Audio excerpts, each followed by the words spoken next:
एक छोटे से गांव में दो दोस्त रहते थे, अली और हसन।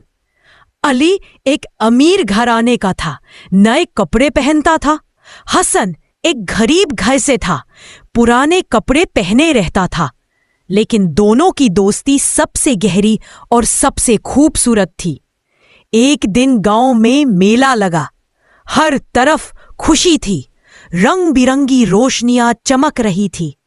मिठाई के थैले सज गए थे और बच्चों की हंसी गूंज रही थी। सब लोग अपने दोस्तों और घर वालों के साथ मेला देखने के लिए तैयार हो रहे थे। हसन चुपचाप मेला के बाहर खड़ा था। उसके पास टिकट खरीदने के पैसे नहीं थे। दिल में उदासी थी, आंखों में अरमान, लेकिन जेब बिल्कुल खाली थी। तभी अली उसके पास आया। उसने अपने वॉलेट से पैसे निकाले और हसन के हाथ में दिए। हसन ने हैरानी से कहा, अली, ये तुम्हारे पैसे हैं, तुम अपने मजे करो, मैं बाद में आ जाऊंगा। अली मुस्कुराया और हसन के कंधे पर हाथ रखा।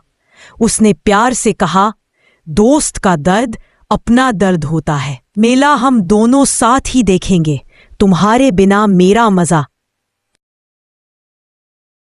दोनों दोस्त मेला गए, झूलों पर बैठे, जलेबी खाई, मिठाई का मजा लिया और हंस हंसकर दिन यादगार बना दिया। वो पल उनकी दोस्ती को हमेशा के लिए और मजबूत कर गया। ये कहानी हमें ये सबक देती है कि दोस्ती पैसे से नहीं, दिल से होती है। जहां एक सच्चा दोस्त हो, वहां कभी अकेलापन नहीं होता। आपकी जिंदगी में कौन सा दोस्त ऐसा है जो